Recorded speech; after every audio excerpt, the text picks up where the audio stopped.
Yo guys, what is going on? Blossoms back. Welcome back to another episode of Top Drives. We got the Braven BT62 competition prelims, but that is not where the emphasis of the video is going to be at today. Now I do want to give you a nice little insight. The qualifiers ended, and I got tier 1 because I'm not going to, make the same mistake twice again. I decided not to care about the tier 1 prize. The last prelims was the Borrego, and you know what? If I had the Borrego, I would have the Devo, but I didn't. So, you know what? I went for the tier 1 prize car. In my opinion, I think it's just a crappy little Audi RS5 B8. I don't think it'll make a difference. But I guess you never know. Is Hutch having a change of heart? Are tier 1 prize cars actually going to be making a difference in the Tri-Series? I'm not sure, but I'm just going to get this Audi RS5 anyway. At least it's 70 plus, you know what I mean? You didn't miss anything else though, because from that tier 1 carbon fiber, I got myself a Buick, and it wasn't even an Epic. It was just this, the Envision. It's something new, so I'll take that too. But anyway, let's move away from the Braven BT62 for a second, because what I really want to highlight is the prelim pack. 1985 to 1989. You can get it in the store right now, and it has a very, I don't know, maybe I've just not been paying attention recently, but Tri-Series prelims carbon fiber. They just called it that, like straight up as it is what it is. Not even 1985 to 1989 carbon fiber that says down here, just says Tri-Series prelim carbon fiber. And this pack looks pretty decent. No boosted odds or anything like that. This is your regular 17.75% of an Epic, 2.5% of a legendary.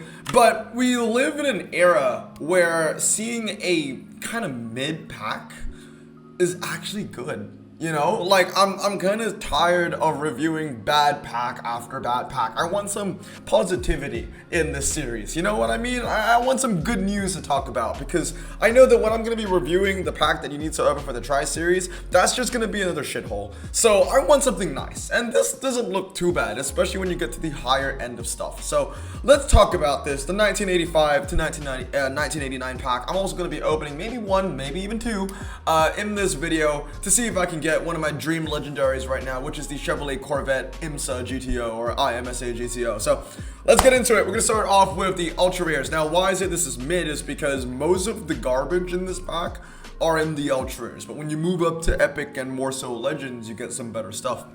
There's also an Easter egg in this tier list. Can you see it yet? I don't know. Okay. Let me know if you got it. So, as always, we got highly versatile, requires some criteria, requires a special tag challenge, and bro, they made it the only option.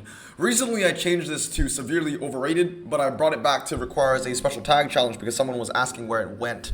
The reason why I got rid of requires a special tag challenge as a rank was because when they make it the only option, it usually is in a special tag challenge. So, it seems a little bit redundant that way, but I'll bring it back for today's video. We're gonna start with the TBR 420 SEAC.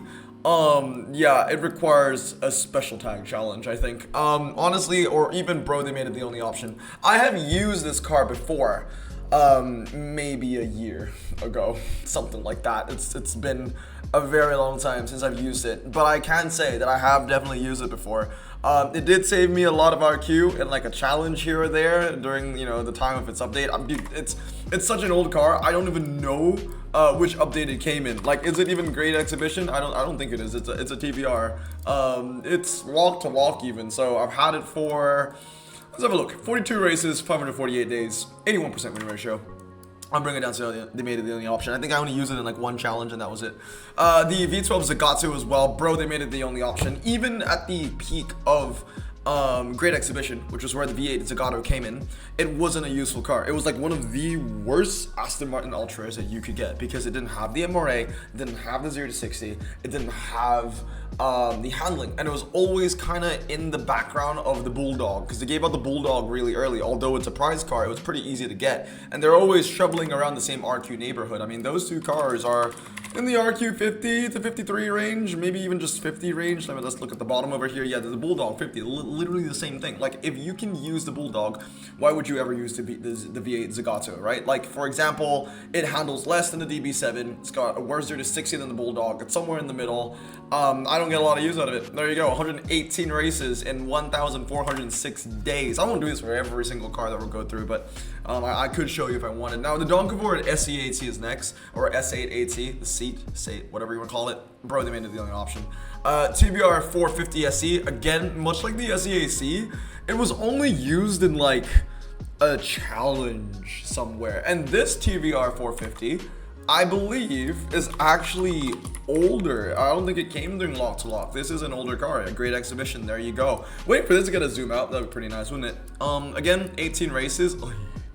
18 races in 867 days. I mean, I want to put it requires a special tag challenge. Clearly, it's not been included in any special tag. Maybe they should think about that car, because that has been so overlooked. I have it fully upgraded for 187, as you can see, upgraded 233.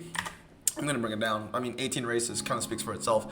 The Lotus Esprit Turbo requires some criteria. This one is pretty good. And if you are going into the prelims with only using Ultra Rares, the Lotus Esprit Turbo as well as the Countach is all you need. Let's say that it was a 1980, what is it, 85 to 89, right? 1985 to 1989, and you can only use Ultra Rares, then these two will be the best cars. The Esprit is the best within this niche for the twisty stuff. Yes, it will beat things like the Doncavort D10 and the Doncavort S8 AT. It might not be able to beat the Doncavort D10 on everything, but the fact that they're able to trade blows and the Lotus is 3RQ cheaper does give it value. So I think that these two cars are actually pretty decent for the prelims, and I would say the Lotus Esprit Turbo is decent overall. The Countach 25th, I mean, since we're already talking about it, I'm going to bump it up to versatile. It's a really good car, especially for its year range. It's got a high top speed, decent 0 to 60, and really good MRI. Definitely a car to drag spec and keep. Moving on to Ford Sierra RS500. That is, bro, they made it the only option. Again, I like the handling on this car. I like the fact that it's also medium ground clearance, but the problem is I just do not use it. There was a time back in 2019 where the Ford RS500 was useful for something because it was a medium. I think it was also like a coupe. I think it was classified as a coupe, right? Let's have a look over here. Hatchback. Oh, never mind. Hatchback. Hatchback medium. I mean, it's always going to lose to the French cars then. I've used it 243 right times in 1,464 days. Do not use it at all. There was a time where I really wanted this car to shine, and I thought it was going to shine as a medium ground clearance AT's car, but unfortunately, it's never had its time to shine. So, moving on to Lancia Delta Integrale 8V, requires a special tag challenge. I think that's okay. It handles well. It has four-wheel drive. It's medium ground clearance. It will provide value. It was a wonderful super rare back in the day, and then it went up to ultra rare. The Audi V8 Quattro, I mean, it's the same reason as, you know, the TVR 420, for example. I used it in like one GT series, and that was about it. Never again. Lamborghini Countach 5000 Quattrorolle. I'm gonna put that in requires some criteria. It's basically a slightly worse version of the 25th anniversary, but also it's cheaper to use. So I mean, I understand why it's not as good. It's cheaper to use. I mean, it's just it's of its value. I mean, it requires some criteria. I don't think it's a bad car. The TVR 450 SCAC. Ooh, it's an interesting one because I've rated the TVRs very low, right? These two are made it the only option. Where I'm gonna put the SCAC. I don't think I've used mine very often, even though it's a great exhibition. 198 races. That's not a lot, right? But one thing I can say about this car is that it has good MRA. It has better handling compared to the other TVRs. I think overall, you're not going to use a lot of TVRs in top drives unless it's like the Tuscan race car or something like that. It feels a bit mean for me to put it requires a special tag challenge, but it really is what it is. TVR, you don't see a lot of TVR events. And when it comes to, I guess, just British cars from like the pre-90s, there are better options to use as well. I mean, again, it speaks for itself. I've not used it often, less than 200 times, and over 3 years, right? About 3 years, more than 3 years, maybe even almost 4 years. Moving on to Doncavort D10, I'm gonna put that in requires a special tag challenge as well. It's lightweight, and that's about it. It doesn't really handle well, actually. The Skoda 130 LR is next. I'm gonna put that in versatile. It handles well, off-road tires, rear-wheel drive, can't really go wrong with that. The Mazda 323 GT as well. The upgrade tune is in the name. Go 323 on that bad boy. It's pretty decent.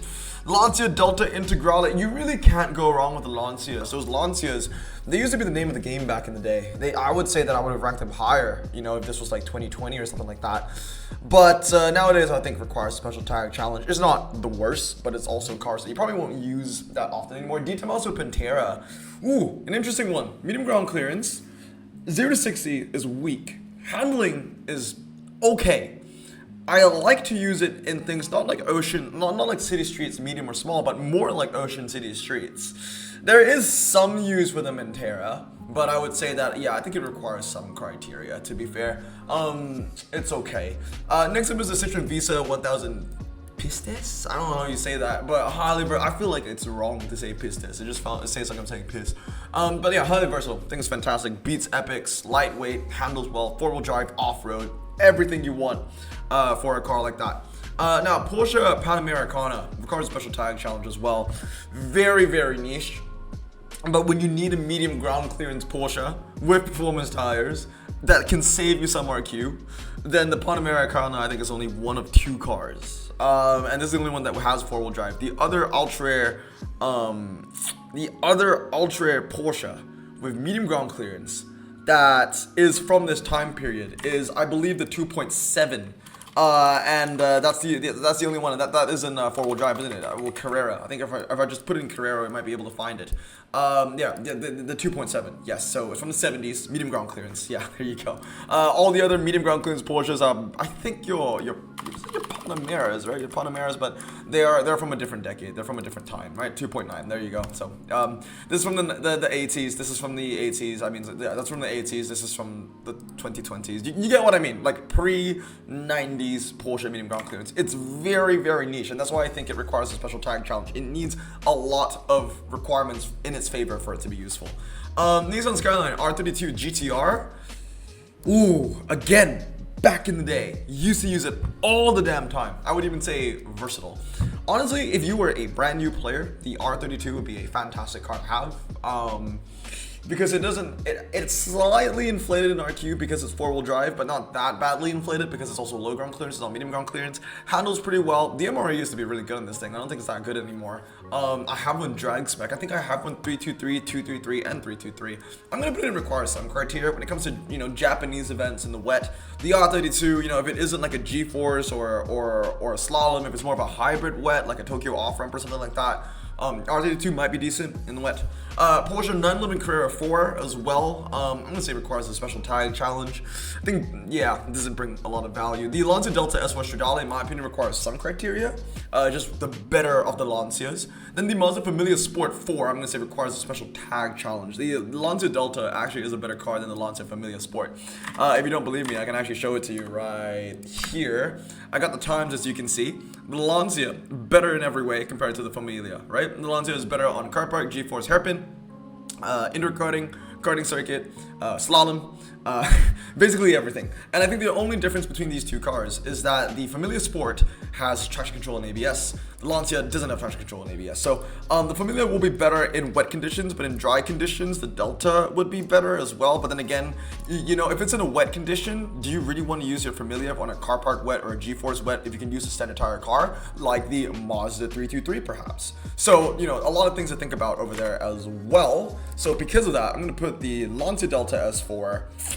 Ooh, or maybe I should bump it up one. I'll put this in requires some criteria. I'll put the Lancia S4 in versatile. Now moving on to epics, we start with the Nissan Silvia 200SX Group A. In my opinion, this thing was fantastic as an ultra rare. As an epic though, it's just not worth it. It's just another 65. Bro, they made it the only option. Then the Nissan Bluebird SSS-R. I think that's versatile. This thing has withstood the test of time. And the main reason for that is because it's four-wheel drive and it handles well. But I think the fact that it's four-wheel drive just makes it so useful. Renault R5 Maxi Turbo, I'm going to say requires some criteria. If it's a French event, if it's a hatchback event, it's got good MRA, it's a pretty decent dragster, even though it doesn't have a top speed, you know, shorter stuff, half mile, 1 mile, Tokyo drag, ocean short drag, stuff like that, pretty decent. It is useful. It is useful. Now, periodically, that was the word I was looking for. Moving on, Mitsubishi HSR-2. I'm going to say requires a special tag challenge. The only time I can find the Mitsubishi HSR being useful is if there's a Mitsubishi event and there's testable. That's it. Mitsubishi event, there's testable, or maybe Mitsubishi, or maybe APGP pre-90s event testable. That kind of stuff. The only thing that makes this car stand out is that 200 mile per hour top speed. It's not even a great dragster because the MRA isn't very good. The 0 to 60 isn't that good either, but it's able to hit a top speed, a good top speed at that. So testable. Anything that requires its niche in a testable, that's where it stands out. Anywhere else, you can pass. Moving on, TVR Tuscan race car, yeah, highly versatile. This car has been one of the best epics since it's been introduced into the game, which was during Great Exhibition, I believe. and since then it has been a front runner for British epics. Moving on to the legendaries, this is where the stuff really gets good. There are a lot of decent stuff here. Chevrolet Corvette Indy begins. The legendaries, I'm gonna put that in. Requires a special tag challenge.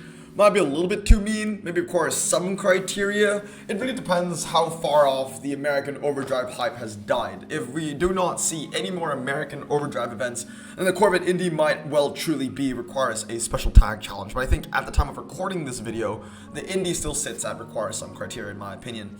Moving on to the Opel Kadett Rally, I'm gonna put that in versatile. Fantastic. I mean, I still see this thing in clubs all the time. If it's like German off-road, that you need four-wheel drive, the Opel Kadett Rally is a fantastic car to get. Honestly, it's fantastic. It was RQ80 for the longest time, and I always felt that it was always deserving of a better RQ, and now it's 85, and honestly, I think it deserves to be there. Moving on is the Lancia Delta HF Integrale. I'm gonna put that in highly versatile, everything the Kadett has, but just slightly better. The Porsche 959, I mean, bro, they made it the only option. This thing is freaking terrible. Honestly, I love this car. It's my favorite Porsche of all time. But I think it's also, unfortunately, one of the worst cars in Top Drives. Probably one of like top 5 worst legendaries. And the Easter egg is that I have my fully upgraded version of the 959. This thing, by the way, which, yes, to be fair, I was using to get me tier 1 in the qualifiers, I still needed to be wary of where I was using my 959 because my fully upgraded 959 would still lose to an epic, right? This is an RQ88 legendary, not an RQ80 or 81. It would still lose to the RQ76 Cadillac ATS-V on half or even more than half of the tracks. That's G-force, car park, slalom, all that kind of stuff. The 959 was still my 959 that was fully upgraded was still taken to Gapplebee's by a fully upgraded epic. I would say that if you fully upgrade it, you can bump it up by 1, but honestly the 959 is truly one of the most useless cars in the game, seriously. I think I was the only person in my qualifiers bracket that was using the 959, and I think I'm the only person that was dumb enough to fully upgrade it for, I believe, was a Koenigsegg Jesko. But anyway, that's just there. Next up, Mazda 757. Good MRA, right? High top speed, handles pretty well. I'm gonna say versatile. It's a good legendary to own. A lot of these legendaries are just great to own. The Oxia as well. I'm gonna put it in highly versatile, super high top speed, super good MRA, right? I think 110 or something like that. Chevrolet Corvette, again, you know, highly versatile. It is like one of the best American cars from its time, the 80s as well. 962C speaks for itself, and the Lancia ECV speaks for itself. So overall, like I said at the start of the video, we're living in a time where releasing a mid pack is a good pack, and that's bad because we've had so many bad packs where I looked at this and I looked at the legendaries. I was like, yeah, there are not a lot of misses here. It's really just the 959. Maybe some people might say the Indy, but outside of that, it's actually pretty decent. There's some decent epics to get. There's some decent ultras to get. This is one of the nicer packs that we've seen in quite some time, and therefore I'm going to end off the video with actually opening one of these packs. So let's get into it. Hopefully we get something cool. I think ideally in a perfect world, I would love a Chevy Corvette IMSA or IMSA. Let's go. We got an Aston Martin V8, we got a Lancer, we've got a BMW. Oh yeah, BMW got a photo change. Yeah, so we got 2 BMWs to just show us the photo change. And a Lotus Esprit Turbo. So honestly, a car that I already have is gonna be fused material, but it's one of the better ultra rares. Cool. Anyway guys, that's gonna be it for today. I hope you enjoyed today's video of, you know, what can you get from that pack. Let me know if you're going to open it down in the comments below. Seriously, I think this is one of the better packs I've seen in a very long time. Hope you guys have a great day, and stay safe, wash your hands, and bless them out. Peace.